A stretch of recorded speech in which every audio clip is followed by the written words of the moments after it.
रात के 10 बज रहे हैं। हॉस्टल में डिनर के बाद कुछ लड़के ग्रुप में बैठे हुए हैं। तभी एक लड़का घबराया हुआ सा वहां आता है।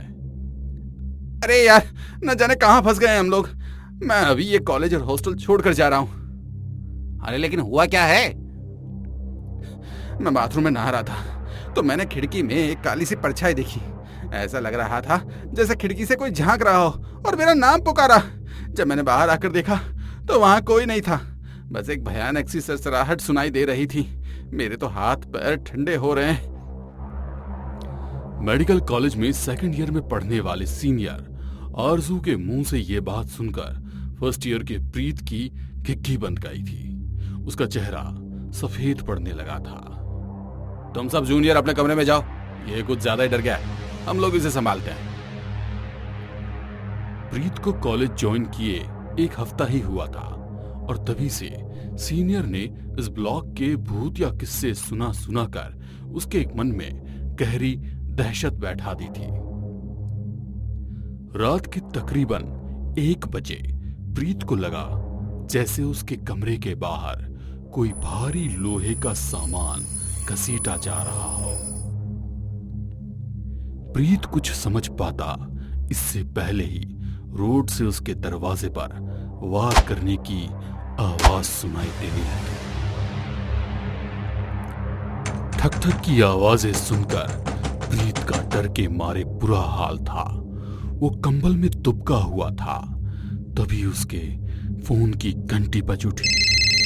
स्क्रीन पर प्राइवेट नंबर शो हो रहा था। उसने सहमते हुए फोन उठाया तो दूसरी तरफ से भयानक सी आवाज आई, प्रीत! उसके हाथ से फोन छूट गया। प्रीत डर से कांप रहा था। अचानक उसके कमरे का दरवाजा भड़ाक की आवाज से खुल गया। प्रीत ने डर से आंखें बंद कर दी। अचानक कमरे से ठहाकों की आवाज गूंजने लगी। प्रीत ने आंख खोली तो पूरा सीनियर ग्रुप पेट पकड़े हंस रहा था। डियर जूनियर, रैगिंग ना सही, मजाक तो अलाउड है ना मेडिकल कॉलेज में। चल अब ज्यादा घबरा मत, तेरे साथ मजाक कर रहे थे। और हाँ भैया, ये भूत वूत कुछ नहीं होता है।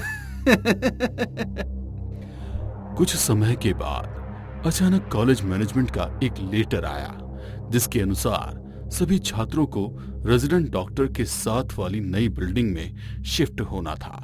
हॉस्टल की ये नई बिल्डिंग उनके हॉस्पिटल के ठीक पीछे ही थी, जिसे कुछ समय पहले ही मैनेजमेंट ने सस्ते दामों में हॉस्टल बनाने के लिए खरीदा था। सभी स्टूडेंट्स उत्साहपूर्वक नए हॉस्टल में शिफ्ट हो गए थे।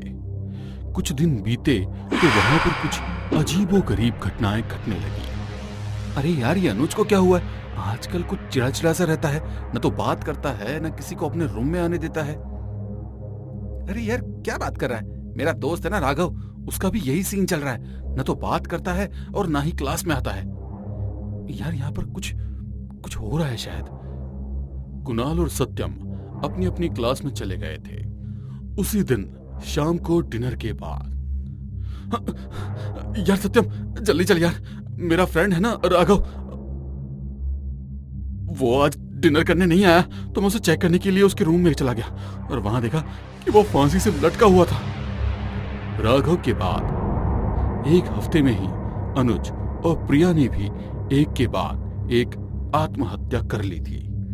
पूरे हॉस्टल में मनहूसियत सी फैल गई थी।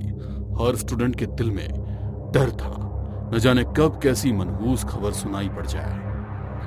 दबी जुबान में छात्रों के बीच अब ये चर्चा हो रही थी कि यहाँ कुछ न कुछ गड़बड़ तो जरूर है। छात्रों में भय का वातावरण बन गया था।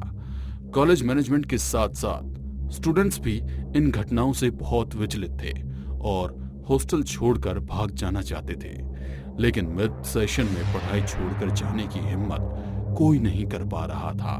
2 दिन बाद 3 डेड बॉडी मेडिकल कॉलेज लाई गई।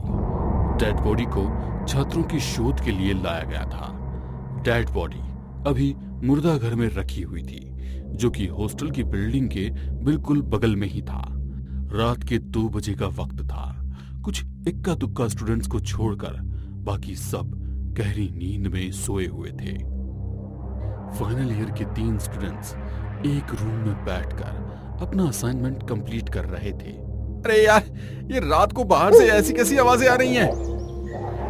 सो जा भाई, तुझे नींद की जरूरत है। कोई आवाज नहीं आ रही है। हम लोग भी आज इधर ही सो जाते हैं। कुछ देर बीती तो बाकी दोनों को भी बाहर से आवाज सुनाई दी। यार, ये कैसी भयानक आवाज है। लग रहा है जैसे कि मुर्दा घर से आवाज आ रही हो। मुर्दा घर से आती भयानक आवाजें बगल वाले ब्लॉक में रहने वाले छात्रों की नींद उड़ा रही थी। उन तीनों ने अंदर जाकर चेक करने का मन बनाया। जैसे ही उन्होंने मुर्दा घर का दरवाजा खोला, अंदर सब कुछ एकदम सामान्य था। अभी तक आ रही आवाजें भी बंद हो चुकी थी और कमरा बिल्कुल खाली था, लेकिन तीनों शव अपनी जगह से गायब थे। ये देख वे तीनों वापस जाने के लिए जैसे ही मुड़े, छत पर लगे पंखे से कोई नीचे की ओर कूद पड़ा। तीनों चीखते हुए वहां से बाहर भाग निकले। उनके पीछे पीछे सुस्त चाल से वे डेड बॉडीज भी चल रही थी, जिन्हें आज ही मुर्दा घर लाया गया था। वे क्षत विक्षत शव, कटे चेहरे, अकड़े हुए हाथ, मुड़े हुए पैर और फटी हुई आंखों के साथ उनके पीछे पीछे आ रहे थे। इस घटना के बाद वे डेड बॉडीज और स्टूडेंट्स कहीं नहीं दिखे। कल रात को मुर्दा घर से आ रही आवाजें और भी कई स्टूडेंट्स ने सुनी थी। उनकी शिकायत पर कॉलेज प्रशासन ने स्थिति की गंभीरता को देखते हुए हॉस्टल के उस भाग में ताला जड़ दिया था।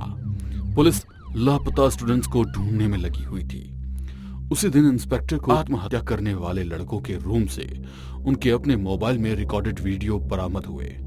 हॉस्टल रूम में बने पहले वीडियो में राघव अपने गले में फंदा लगा रहा है और पास में ही एक काली छाया दिखाई पड़ रही है।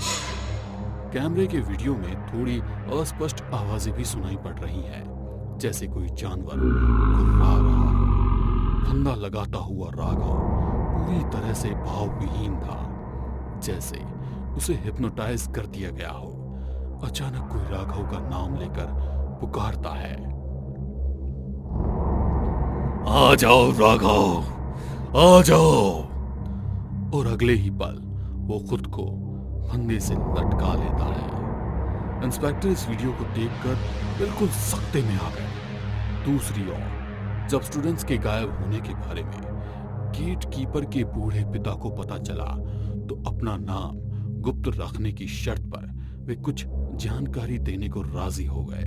बेटा, ये हॉस्टल एक कब्रिस्तान की जमीन पर बनाया गया है, जिसे प्रबंधन ने कम दामों में खरीद लिया था। दरअसल कब्रिस्तान में हर तरह की नकारात्मक शक्तियां होती हैं, मगर कुछ शक्तिशाली भी होती हैं। वो हावी होने के लिए बस एक कमजोर शरीर को तलाश रही होती हैं और फिर इंसानी खून पीकर ही उनको तृप्ति मिलती है। कहीं ऐसा तो नहीं कि हॉस्टल में कोई ऊपरी साया ये सब करा रहा हो। इस पहेली को सुलझाने के लिए हॉस्टल के हर कोने में कैमरे लगाए गए ताकि हर छोटी बड़ी घटना को मॉनिटर किया जा सके। अमावस्या की काली रात थी। हॉस्टल में लगे कैमरों के अलावा बाकी सब गहरी नींद में सोए हुए थे। आधी रात को कैमरे में टेरेस की सीढ़ियों से नीचे उतरते हुए 3 लोग दिखाई दे रहे हैं। तीनों कोई और नहीं, ये वही छात्र थे जो गायब हुए थे। उनकी आंखों में कोई हरकत नहीं है, चेहरे पर कोई भाव नहीं है। शरीर का कतरा कतरा खून चूस लिया गया है। शरीर बिल्कुल गल चुका है। वे अपने शरीर को घसीटते हुए हॉस्टल में घुस आए हैं। वे कमरों का दरवाजा खटखटा रहे हैं। एक एक करके 3 दरवाजे खुल गए। उन तीनों ने अपने अपने शिकार चुन लिए। वे घसीटते हुए तीनों शिकारों को ऊपर की ओर ले जा रहे हैं। उसके बाद वीडियो बंद हो जाता है। अगली सुबह जिसने भी वो वीडियो देखा उनका दिल दहल गया। आनन फानन में इंस्पेक्टर को बुलाया गया। डरते हुए किसी तरह सीढ़ियों से ऊपर जाकर देखा तो वहां गायब हुए स्टूडेंट्स की लाशें बरामद हुई। जिसने भी ये नजारा देखा उनका कलेजा मुंह को आ गया था। सभी लाशें गली सड़ी हालत में थी।